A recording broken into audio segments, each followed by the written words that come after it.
Welcome back to the Walleye Files. This week's podcast is truly one of my favorites. I have had some amazing guests on, and I appreciate and I'm very thankful for all the guests that I've had. Hall of Famers such as Jason Shakira and Ted Takasaki, great up-and-coming anglers like Eric McCoy and Isaac Lockitch, and all the others in between. I am so incredibly thankful for all of them. But this podcast is a little different. This week on the Walleye Files, we've got two. We've got a tandem. We've got a duo. Two Hall of Famers. And one of them just happens to be the pioneer of walleye fishing. Mr. Walleye himself, Gary Roach, joined with his longtime business partner, Mr. Mark Martin.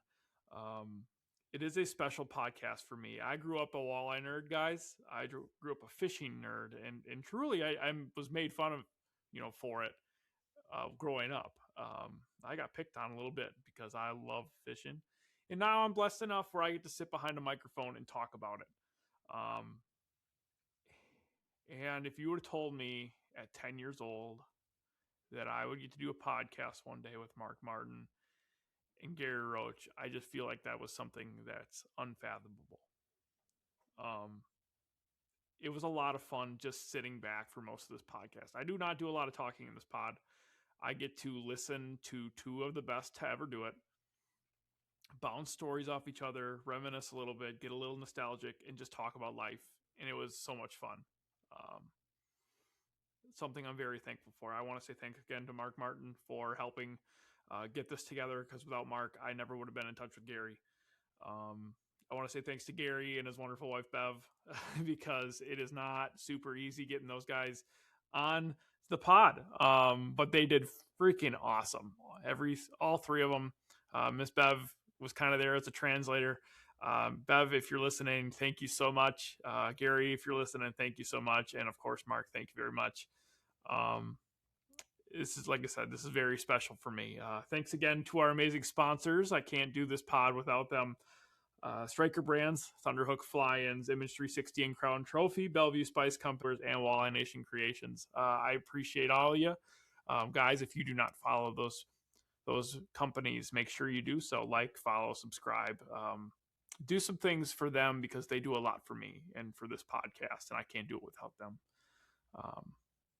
I do not want to bore you to death with all the talking right now, because after all this talking, you are going to get to listen to two of the best to ever do it. So without further ado, Gary Roach, Mr. Walleye, and the original champ, Mark Martin.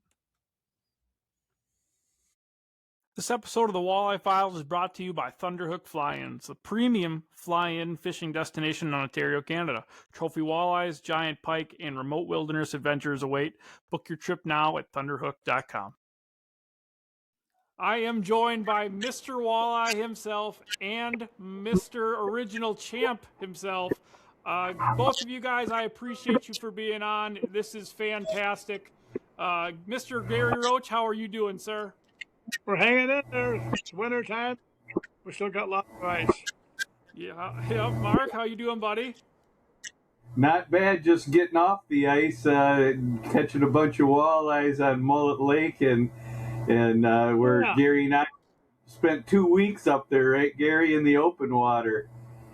Oh yeah. I had to go. We caught a few fish on blades, didn't we? Oh yeah, lots of them on blades. A ton of them on blades. We spent 2 weeks there. We probably sword lipped most of them. So, Yeah. Somebody. That's your phone? that's not my phone. No. All right. So, Gary, Can you tell me how you got your start in fishing tournaments? How much time you got? I got a lot of time, Gary. It's going to take a couple of years. Give us the short version, I guess. Yeah, it's going to take a couple of years to do this. Well, kind of started. I did a lot of stuff. I was a bartender. I had my own musical band. We had 4-piece band. I worked as a bartender in a couple of different places, and worked. I even hauled milk, Lando Lake milk and butter and ice cream too. And then I started working in a gas station, and I got my own gas station, run my own with Beverly and I, and I kept seeing the pictures in the paper of these big walleyes. I happened to be Linder and his brother Ron that had moved from Wisconsin over here and went to work for Marv Trade Service up in this one. Mark can relate to that. And so one just took a time and went up to Marv Kep's. He handed me a green box, no locator, 100-foot green box.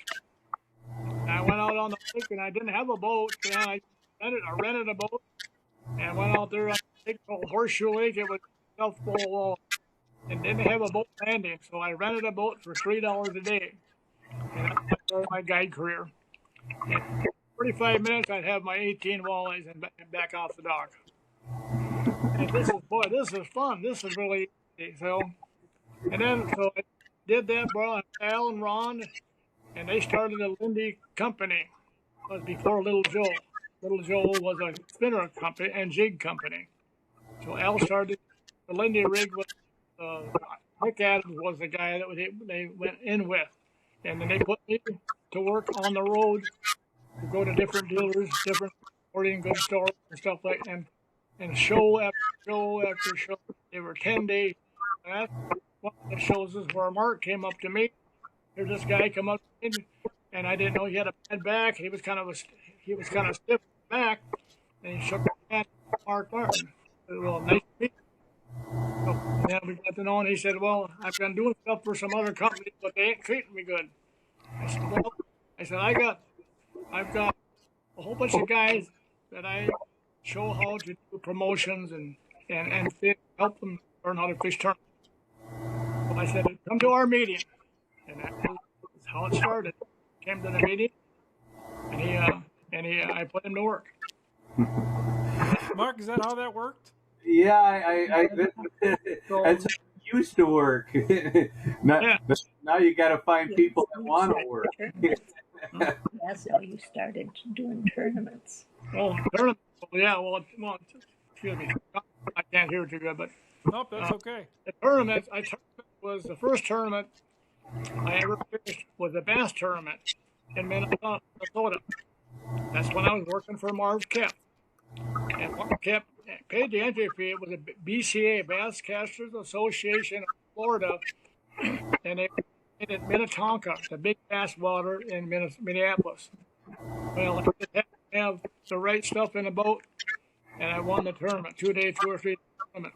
And I won the tournament. That was my start. I said, this is pretty easy. This is pretty nice, you know. And I started in some tournaments, and then I did with Lund people and the Loran people, and my sponsors. So then I went on the road and did promotion all over the country. I went over with the walleyes out of the East Coast, Columbia River walleyes, the Columbia River all the way from Washington to Canada. They fished all the dams out there, and we're talking 10, 12, 14, 15-pound walleyes. It was just unbelievable. So, and I did that for 4 years, 1980 to 84. Then I started my own company, put all together a whole bunch of guys, and Mark knows all the guys. There were 15 of us in that company. He was one of the guys that was working on the road for just like some of the other Tommy Newstrom. And how many guys, Mark, is the Hall of Fame company now? Oh, there's a lot of them went to the Hall of Fame. Yeah. Looking at a picture of all of us. Yeah, I got a picture of 15 of us. We do have. He's looking at it. Oh, you're looking at it, sir? Yeah, right on my desk, right in front of me here. Oh, okay. All of our guys. Yep, okay. All of them. Okay, I didn't know for sure if you had them. Yeah, and that was the company that we traveled all over. And every state had their special guy that did. Mark was Michigan. Then he started fishing tournaments too. Also, when he won the one on Mille Lacs one, he won that first one on Mille Lacs on a good spot. You know? Yeah. We shared that spot. Yeah. We shared it good. That was that. Claim to fame there. Mark won that one.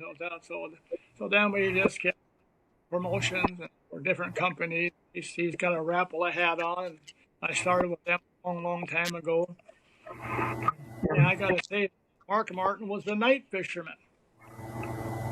That's what he did for a living at night. He guided at night. So I had to teach him how to catch in the daytime, you know. And he got pretty damn good at it, I'll tell you that. He got good at it. With a little help from my friend, Gary Roach. Yeah, we had a whole group of us that went all over. I had guys from Iowa, Dakotas, Montana, Canada. I had people all over in that picture. We could show in that picture of all the guys. And then finally, then I went into the fish matter business, and I started doing rods and reels and winter stuff like that. It just kept moving, so it kept busy. But I mean, the states that I fished, I think about 8 that had walleyes in it, I fished. We traveled Nebraska, we traveled Missouri, we traveled walleye, Kentucky, and we traveled to North Carolina. I caught walleyes, North Carolina, West Virginia, James River, Ohio, Lake Erie. The first tournament, PWT tournament, was actually the first one was the Illinois River, where Randy Andrews, my partner, we won that one. Went to Lake Erie, we won that first one I had also. Remember that one, Mark? Oh yeah, I remember that. We put some fish in the boat, to tell you that. So, can I ask what did the Linders mean to you guys? I know they were great friends. Obviously, they were very helpful in getting professional walleye fishing started. What did those two guys mean, or what did those guys mean to you? What's that? Can't hear you. What did Ron mean to you? Oh, Al. I met Ron. Al. That was, we probably had a beer or something at a place. You know, he was a guide for Marv Kepps too. Al and Ron both. And before they came out with the Linder rig, they were guiding in Wisconsin. Al was. And then so I met him, and then he put me to work. See, I got a pretty good fisherman, so he put me to work on the road when I first started the company. And Nick Adams was their boss, the guy who put the money together and put the company together. And I put road, so then I go for sometimes 2 weeks at a time. We can have the 2 weeks at a time. And Beverly's family. She raised the kids, and we lived in an old beat-up trailer house. They were good friends too. Oh, yeah, Al and Ron. So they were definitely good friends. Yeah, Ron me a lot too. And we'd go on adventures all over the country and do what they call barnstorming. And we'd go to different areas, and then we'd go to Texas before they even had good locators. Nothing much but box. Bam. And we discovered how to catch walleyes, and everybody would go out doing a promotion, and then they'd come back, and everybody would share information, where they caught this fish, that fish. We found with a locator, old green box. I don't know, Mark, if you got them on the shelf. Oh yeah. And we found sunken islands. Oh man, that held walleyes. Long point, weed lines, everything else. And everybody, when they went and did a promotion for different areas, we all got together. We shared information. And that's when it really started. So, and we got to be pretty good fishermen, because everybody shared information. Fish were, what time of the year, jig fishing, rig fishing, spinners, the whole thing. In fact, Mark just finished a lake where we discovered that they like two blades on a spinner outfit, don't they, Mark, in the summertime? So we discovered that out there on that little lake he just fished. We put that Northland line and Lindy Little Joe line. So I use that out there in the West Coast too, on the Columbia River. They use a double spinner thing. They caught double fish, you might say. Double digit fish. Talk to us about that, Mark, about going through the years, Mark, and just hanging with your best friend Gary and catching all the fish and learning all these new techniques? What was that like? Oh, it was as a learning curve that Gary helped make it so that I could be somebody. He taught me how to be. He was my dad. He behave and how to act. How to be polite and not get big headed, and kept me under control, didn't you, Gary? Yeah, you done good. Yeah, you done good, and you learned everything. Plus, brought your knowledge into the company, the night fishing and stuff that you did. And we jig fish, we spinner, we crankbait, and as you can see, Apple, we had that company there, all the old hammers in Apple for many years. So we helped design baits. We've got lots of different baits, the spinner rigs, live bait rigs, jigs. The Northland Tack, got a whole bunch of this in the Northland Tack catalog that I've done. But it just goes with the what do you call it? Goes with the turf. The more you do, and the more click works for you, and people love it, and they use it, and it sells. And plus, good stories and that we to put together to tell all the people. Now, in fact, I have a doing another seminar coming up, Mark, in April 1st, April Fool's Day. So how about that? There you go. I got to talk about something to fool them, So I've been doing that for 4 or 5 years in Minnesota. So and all the old timers, they love it. They love the story. And you've got lots of them. You've mastered that by doing so much, fishing and hunting and everything else, Gary. That you got a lot of good stories. That's always the thing that you can mesmerize people. You're not BSing them. You're mesmerizing them because they're all true. Well, you put it to use, in Canada, and fish in Canada, and fish the tournaments. You've done well in the tournament circuit. You won that big one out in Dakota there. That really to expand your knowledge of talking to people, just for regular people, because a lot of people don't ever get it clicking like we have had a chance to do. No, that's true. Yeah, there's so many good walleye fishermen now, now out there now, and they got all the equipment, and they got cameras. You can almost name every fish you look at now, and we never had that in the old days. We just had the green box, and our little deal in dash. And then when we got the 113, that's 113, and we thought we were in heaven. Now look what they got now. Yeah, just keeps getting better and better. We could all tell, on those little green boxes and red boxes there. I'll take them any day. I can tell hard and soft bottom immediately. I can see little bitty fish. Once you learned them and you did the electronics, even back then, it seems primitive, but that primitive stuff is where all the present day, spectacular stuff came from. It all started with a little red and green box, and when we learned all that, and if you could interpret it, you had to interpret it just like everything. And we got good at it, didn't we, Gary? Well, they just thought we knew something that they didn't know, And went, for the Dakotas, the Missouri River, we fished from Montana all the way down to where the Mississippi River. We fished every dam, River, all the lakes. And you fished the Great Lakes. You lived on the Great Lakes.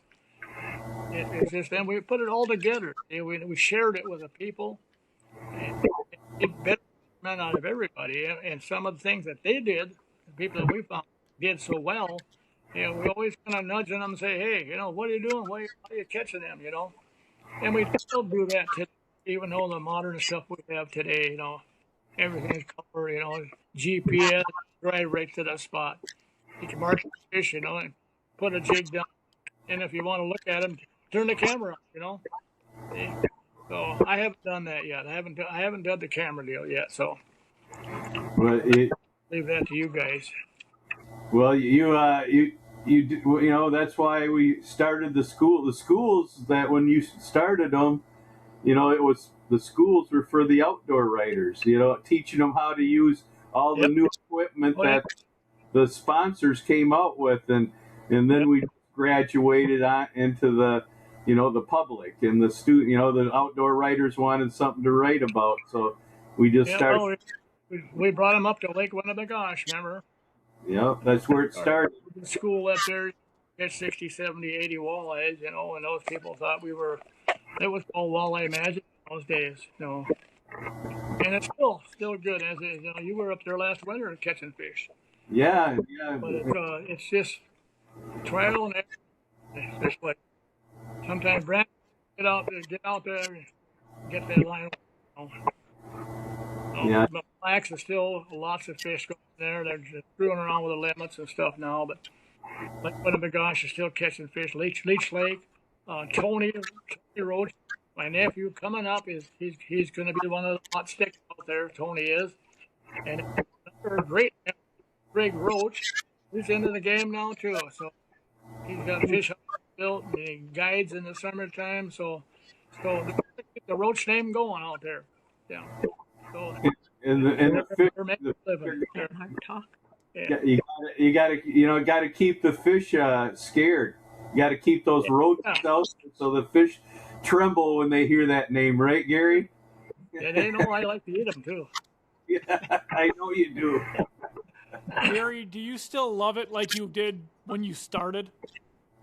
Oh yeah, I just do it more casually now. I don't make it so hard to work. You know, I don't go for the 2 weeks out. Or leave home and Beverly raise the kids and the 3 kids and I'd be gone for a couple of weeks at a time. You know, so I don't do that anymore. No, I'll go for a couple of days or a couple 3 days and then go catch fish. This episode of the Walleye Files is presented by Image 360 Inc. and Crown Trophy of Oshkosh, Wisconsin. For over 30 years, Image 360 and Crown Trophy have been Oshkosh's go-to for signs, vehicle graphics, custom apparel, and awards. Proudly serving northeastern Wisconsin with quality that speaks volumes. Your brand deserves to stand out. Let's make it unforgettable. Need signs that pop, graphics that roar, and branded apparel that turns heads? Image 360 and Crown Trophy in Oshkosh have been rocking northeastern Wisconsin for 30 years.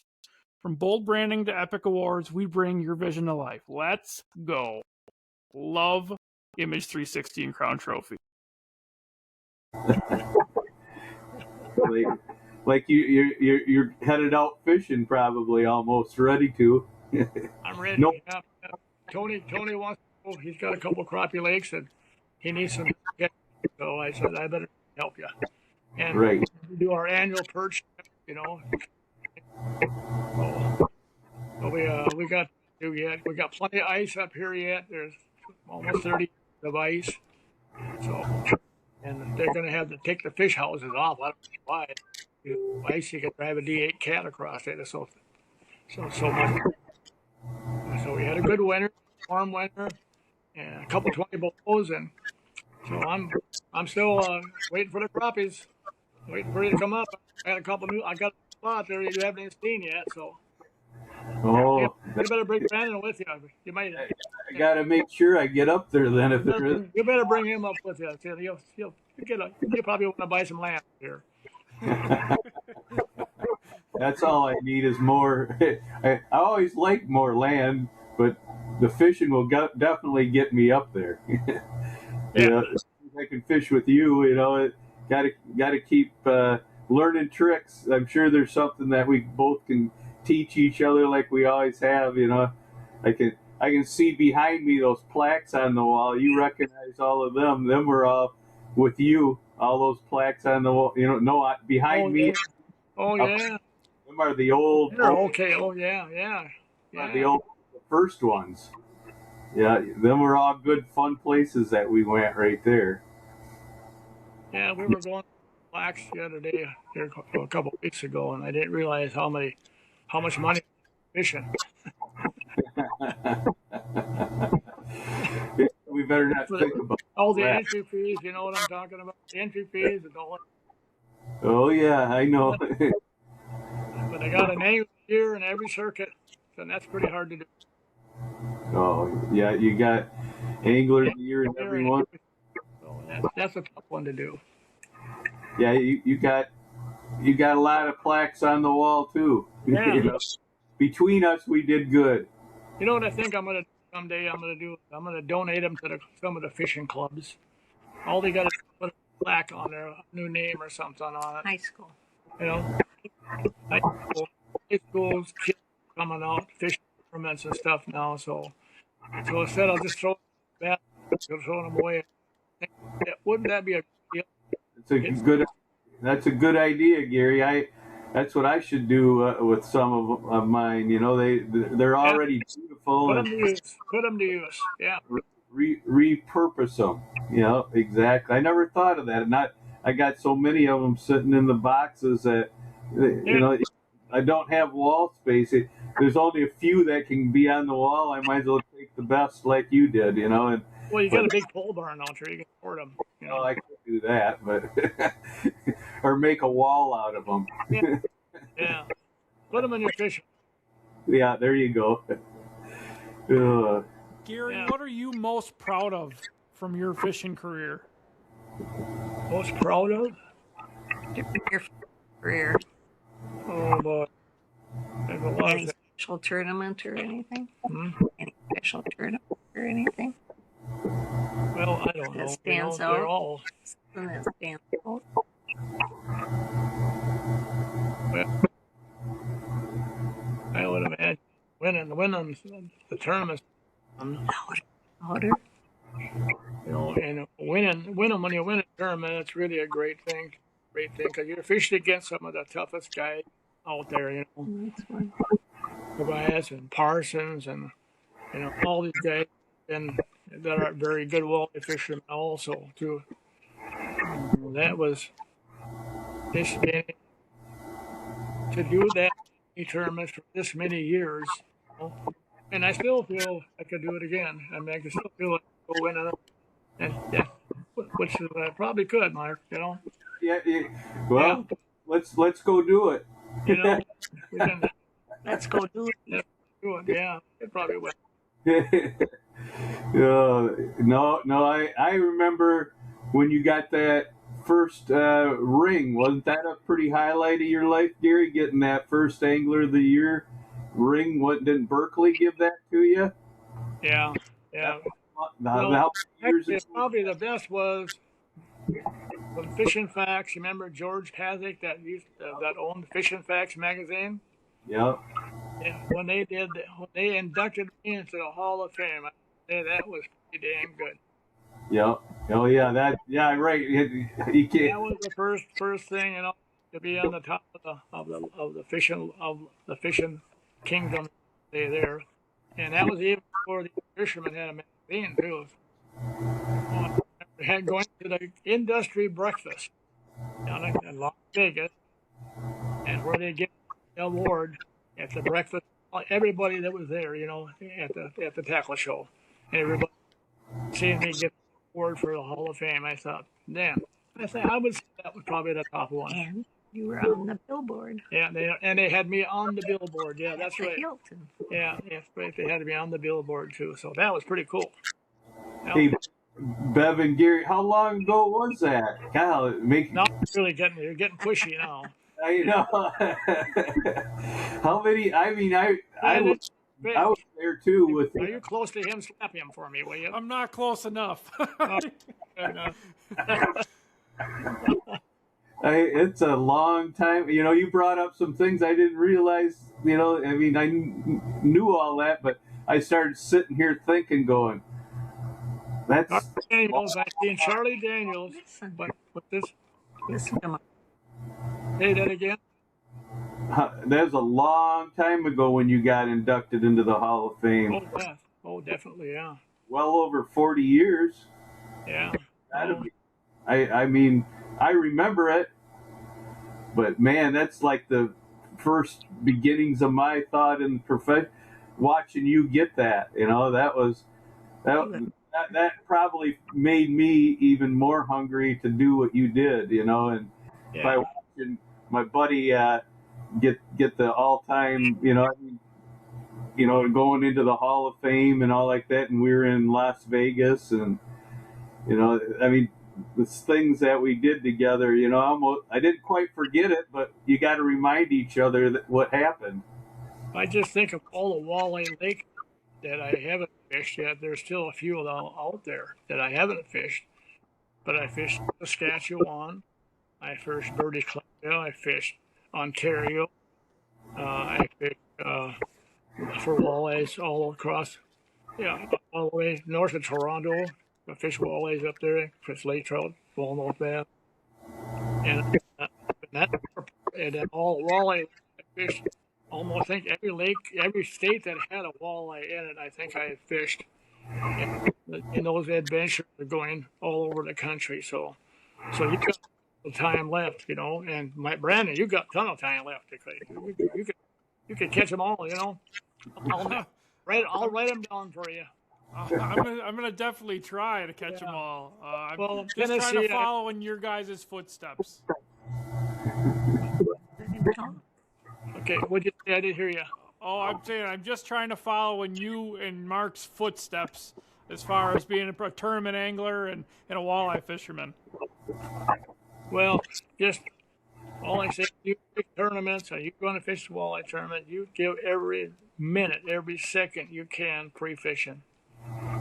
You never know. And then even if you have a bad day, it goes the next day, I remember I was 18 seconds short and got DQ'd by my first string of fish. 18 seconds, and they DQ'd me, took away my limit. I went out and got a limit the next day, of course, but I didn't win the tournament.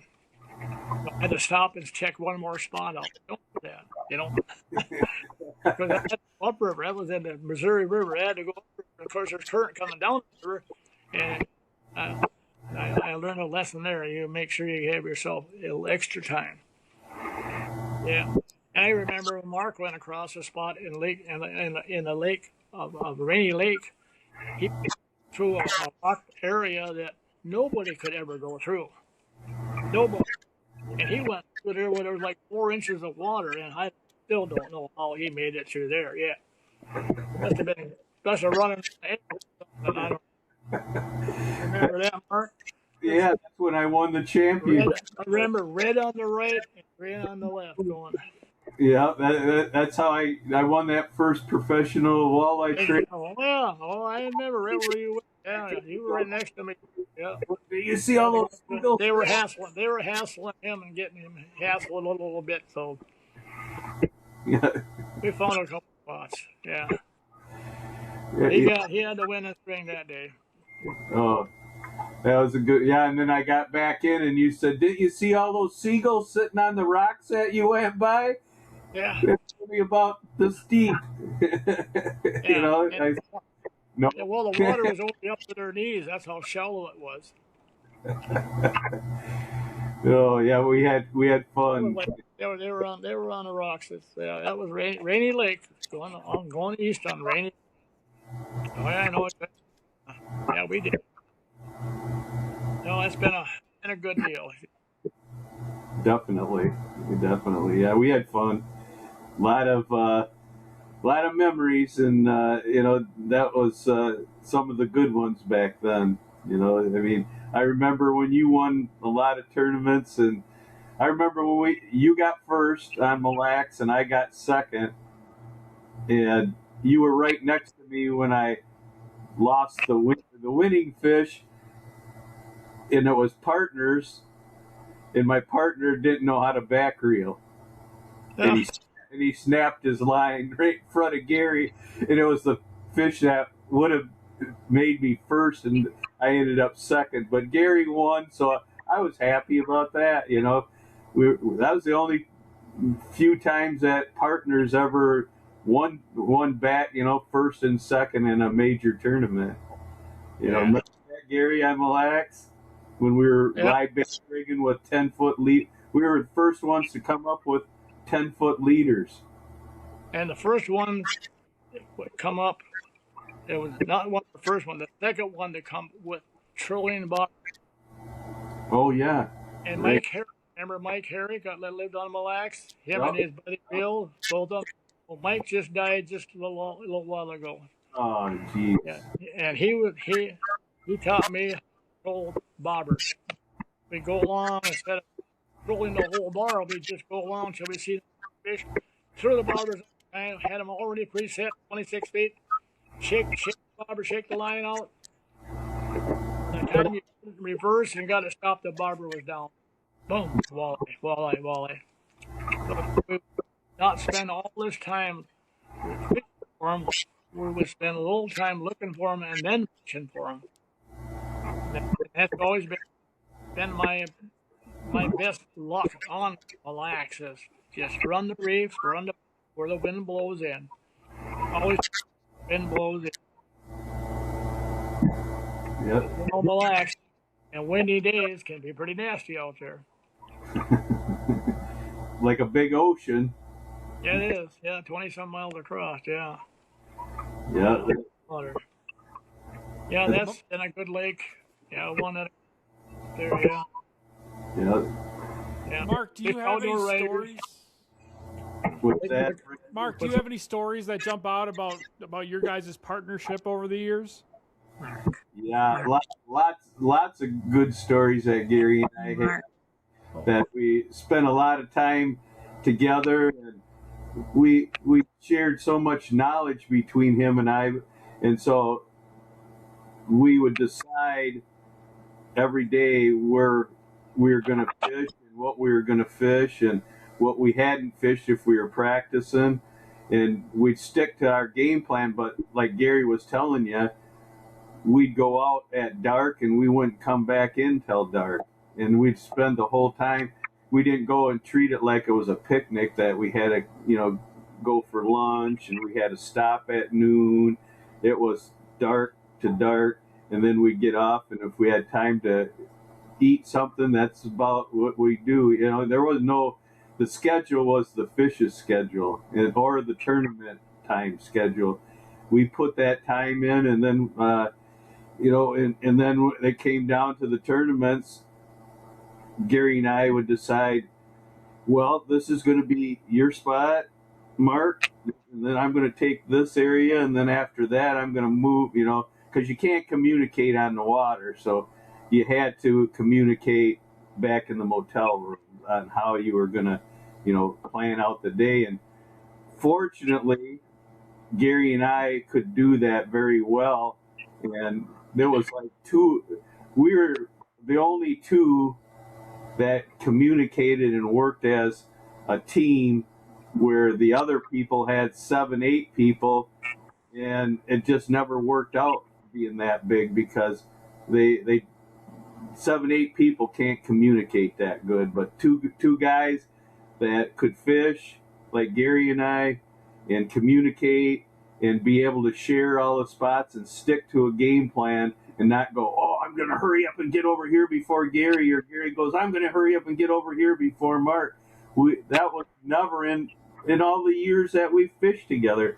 That was never a thought that ever crossed our minds, and we stuck to it. That's why we won and finished way up on top most of the time, no matter if it was the MWC when we were tournament, when we were partners, or whether it was the RCL or whether it was a PWT or any of them. We treated them all the same, but we kind of expected that we should end up there because we put the time in. If you put the time in, like Gary told me when I was young, and just keep working at it, and we're going to do it. And he's living proof of it. He's got the name Mr. Walleye, and one of my friends just looked it up the other day because he heard me talking to Gary, and he looked it up, and the top 3 anglers in America today, according to Siri, or according to the internet, was Gary Roach is number 1, Al Linder's number 2, and I'm number 3. I mean, that right there. And I didn't even know. Gary didn't even know until I told him the other day. Right, Gary? Yeah, and it's quite a life that we've had, and still being able to do it. You know, at this age and stuff, I can still go fish a tournament. I can feel like I could, and just get me some new water, and it's not that hard to figure out anymore, especially now with electronics they have nowadays and everything. The GPS, it's just everything's faster.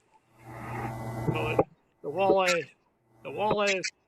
is still a walleye. He likes to eat minnows, or he likes to eat worms, and he likes to eat leeches. So all you do is find them, put it in front of their nose, and I don't care where you go, they're gonna bite. Hey guys, today's show is brought to you by Walleye Nation Creations, lures built by anglers for anglers. From the death jig to crankbaits that drive big walleyes crazy, they've got the tools to help you land your next trophy. Make sure to gear up at walleyenationcreations.com. It's always the little bitty things, right, Gary? It's not. Everybody thinks we got a magic lure in that black box of ours, huh? They all think we got that special lure, and they got the same thing. But it's the little things that we do with all that stuff. You remember Badenoch? Oh yeah. When we fished Badenoch, and everybody, the storm came in. Remember, thunder and lightning, and I was on a rock pile there, and I was catching 6-7 pound fish, and I did not want to leave and it was smoking. I mean, you could hear you could actually smell the gunpowder going off around you. The lightning was so bad, and I didn't want to leave. My partner was just scared to death. Yeah, sure. We stayed out there. So I came in, and I had a bag. Everybody came back out. I don't know where you were. Oh, that was when we were at the mouth of that river, I think. Yeah, that's where we were, at the mouth of the river right there. You and I were partners in the same boat. And there was storming all around us. Remember when we went up the stairs? Yeah. You know who the guy was that the weighmaster was? I can. What wasn't Jim Kelkifin, was it? No. Never before that. No, I probably would if you said his name. Yeah. But it was. That storm right there, that was kind of a highlight, Gary. I'll tell you what, it would open people's minds. Well, there's the big long stair steps going up there. Oh yeah. And what was his name? I can see him, but I can't. And Ron Linder was standing on the bottom of the stairs. Yeah. And here this guy says, "Here comes old Mr. Walleye, the stairs with a big bag of fish." And then Ron Linder said, "Get that trademark." He said, "Right now, before they steal that," he said, "You get that trademark." Beverly checked on it, down to Minneapolis, attorneys, or wherever it was. It cost a few bucks to do that. So that's how that got started. Wait, so Mr. Walleye came from Ron Linder in Badenoch?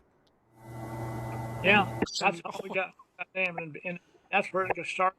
Badenoch. Not Ron. Huh? Not Ron. Ron Linder was at the stairs waiting for me to wait. The tournament MC. Yeah, he was on the stairs when I was going up the stairs. The tournament MC. Oh, and the MC, I'm trying to think of his name too. Yeah. Phil or something. I'll think of it. He was there for quite a while, you know. But that's how it named. I didn't name it or nothing like that. But the MC for the tournament named it. They said, "Here comes old Mr. Walleye with a big old bag of fish." I don't think I won. I think I got like third place in the tournament there, but anyway, Ron took care of that. So that's how that got.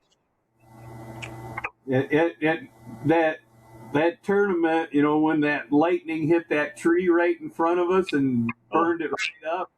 It smelled smoke. You looked over at me and says, "You think it's time to go in yet, Mark?" I said, "Why now?"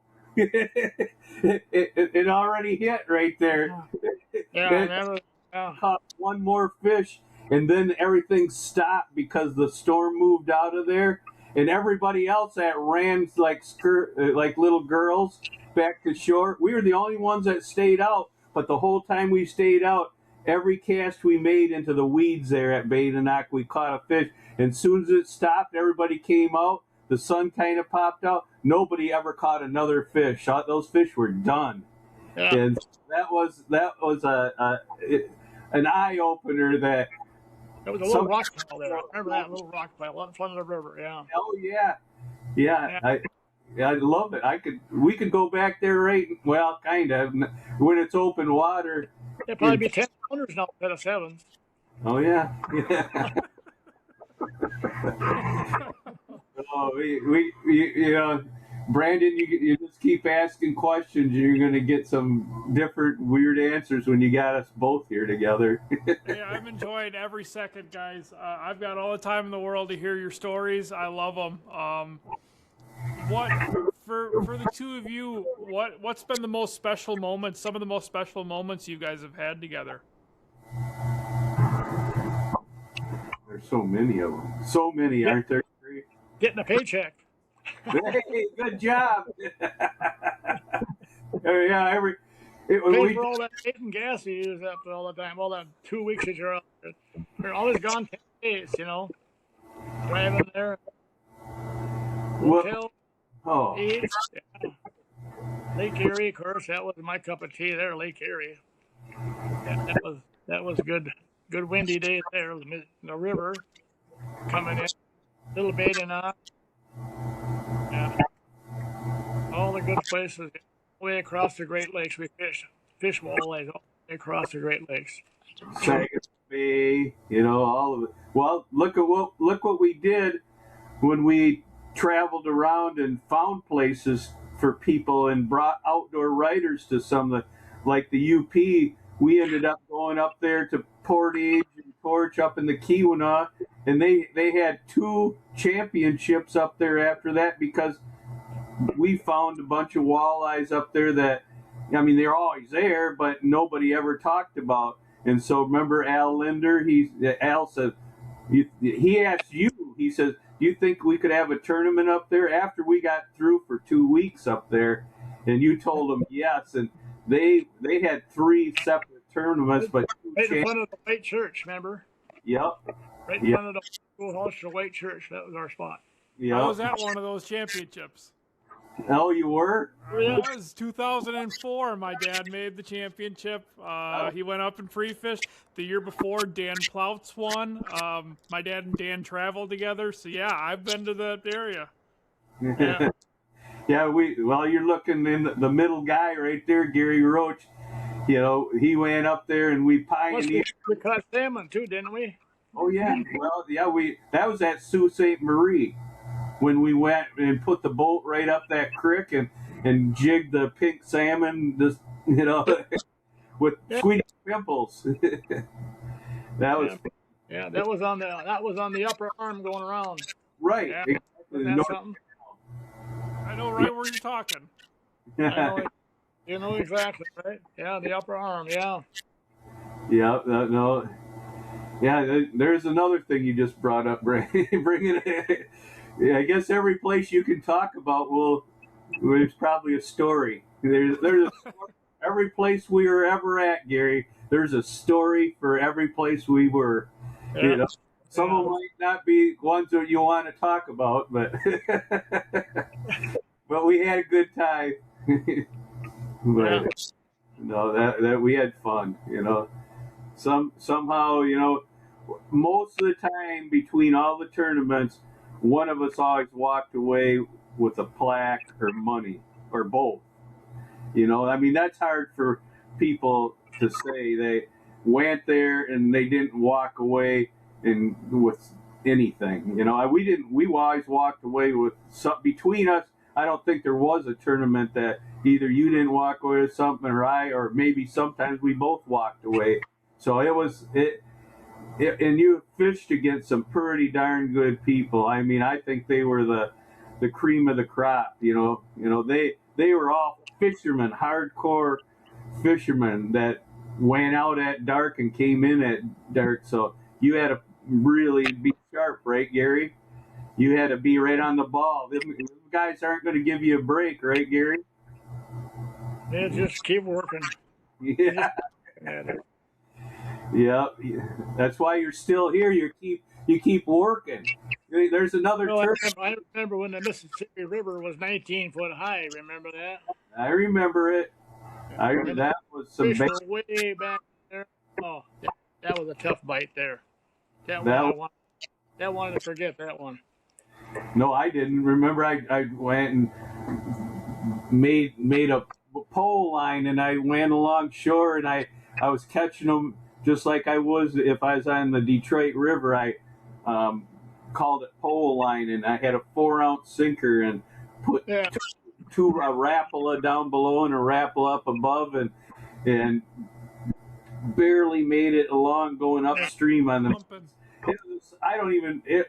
I mean, there's a long story if I wanted to tell that one, but I don't. But I ended up second place by just a little bit. I'd lost another fish when I should have. I came in with 4 the last day, and I should have had 5. That was kind of a bad tournament because we lost kind of one of our buddies after that. Remember Tony Banulis? He fell out of his boat, and because there's so much pollution in that river because it flooded, and he got some kind of disease from the water, and he never shook it. His immune system just went bad after that. Yeah, poor Tony. Yeah, he was from Saginaw. Tony was. Yeah. Yep. Yeah. Todd Frank. Remember Todd Frank? Yeah. Oh, Todd. Yeah. How's another good troller. Yeah. How's Todd doing? You talked to him? He's doing good. Yeah. He's living the dream. That's good. Tell him hi next time. You bet. Yeah. He's out. He's got his bill, and he's been doing getting fish out there. Now he's getting snow. He said he did 80. What was it? 8 foot of snow. Geez, New York there, right? 84 inches. That's 8 foot. New York. New York. Right. Upper New York. Yeah. He was another good on our team. Yeah, we had such good guys on our team and they all contributed something to the team. That was so good about it. They all had their best knowledge of little certain things to do. But the best part was they always took care of people. And nobody ever said anything bad about them. They didn't make people ticked off at them. They were acting as real good sportsmen. This episode of the Walleye Files is brought to you by Striker Brands. Built to keep you warm, dry, and fishing longer. From ice to open water, their gear handles whatever Mother Nature throws at you. Find yours at StrikerBrands.com. Go early, go late, and go prepared. Well, you're going to have to come up with Martin and spend a day up here. I will spend a week up there if you want me up there, Gary. I would love to do that. That'd be a lot of fun. I got a couple other species of fish to got to show Mark when I catch them. All right. I'm there. Something new I'm doing. All right. They fight like heck. He said he's there. Huh? He's there. Yeah. He said. What are we fishing for lately? What are we doing new? What's new? I didn't hear that. What are you fishing for that's new, that's different, that's fighting like heck, Gary? Oh, You haven't been. I'm catching whitefish that are 6, 7, 8, 9 pounds. Whitefish. Yeah, that'd be fun. Most of them are like 15, 16 inches. So we got a lake and catching 20, 27 inch fish. Wow. And, the state record in Minnesota for whitefish is 14 pounds. And the best part of it is they're really hard to catch, and everybody can catch them. And they eat good as any walleye. They have the same bone structure as a trout, right? A lake trout. The same bone structure, same everything else. And And I've been whacking those babies in the summertime and in the fall. In the spring, I looked at the calendar, and my first trip last was May.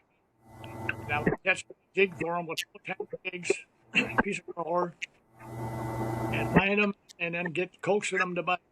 And when they bite, it's just a little bump. They got a small mouth, like a sucker mouth, only it's out in front. But they just as good as any fish you ever ate. I mean, you know, they say Indians up north, they never give a whitefish away. They take that home. Take that home to their family. So, well, another challenge. And, getting pretty good at it. So, and my nephew out, and he's getting pretty good at it too. Well, we got a lake that's got the big ones in it right close by. So, it's another challenge for you. Well, that'd be fun. I got one yesterday about 14 incher yesterday at jigging walleyes. I thought it was a walleye coming in, and he hit jigging Rapala, and that was a little whitefish. Some of them are tulipies. Well, it could be a Cisco tulipy or whatever, you know. Yeah. They're to me, they're just a small looking family whitefish, not the real beefy ones like you're catching. You cut one open, Mark. Get a big one. You cut it open. It doesn't have got a gizzard, just like a chicken gizzard.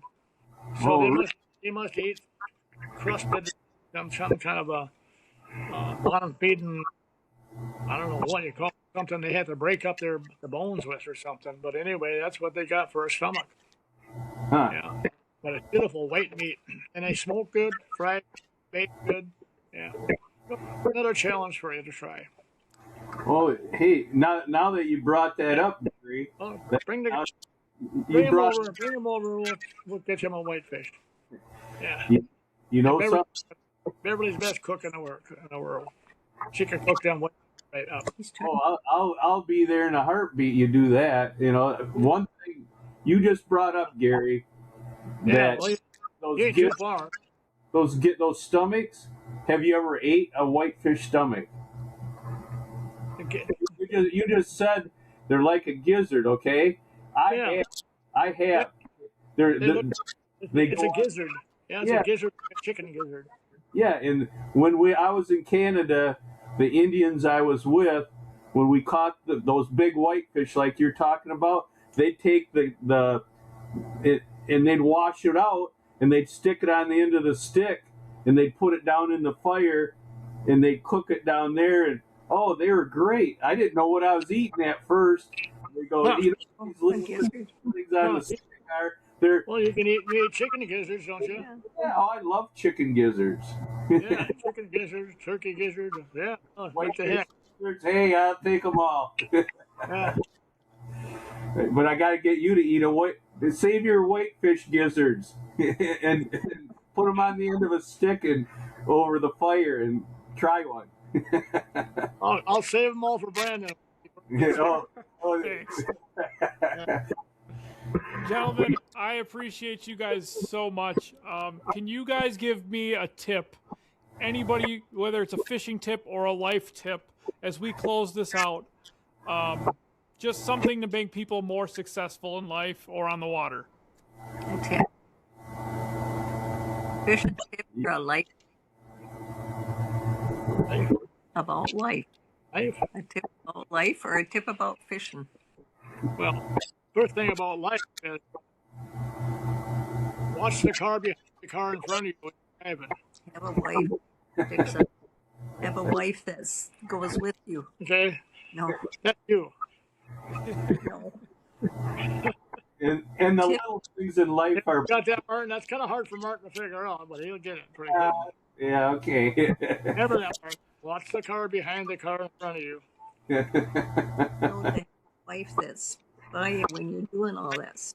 No, and Brandon, you have to have a guest that's been married 66 years to still stay with you. That's the tip. Gary, I've been married for 3, and she is my tournament partner half of the year. So we're trying. All right, that's good. You got 60. The more fish you do, the less you can argue.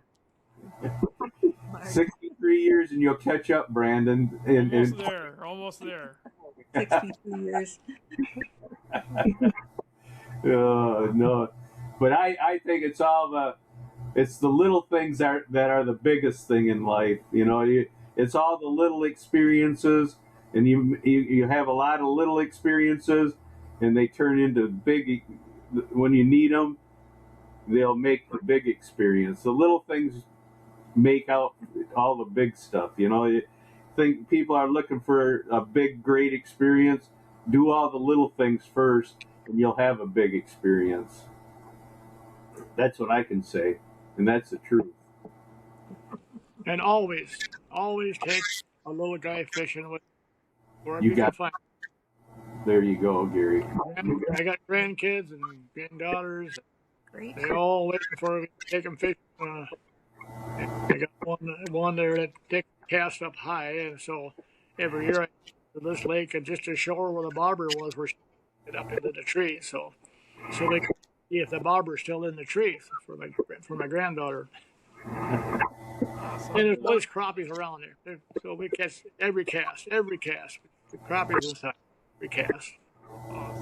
You got to pay attention to those kids. I remember when I'd go deer hunting with you up in your cabin up there in the woods in Minnesota, and your brother would come in and he'd bring Tony Roach.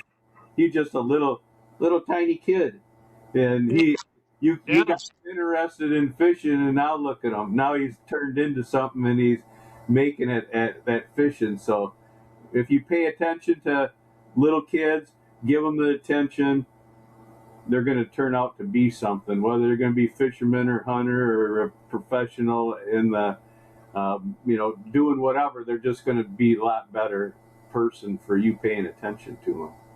Well, we still got the old hunting shack there, and I go up there all the time, do stuff in the trails and stuff like that, and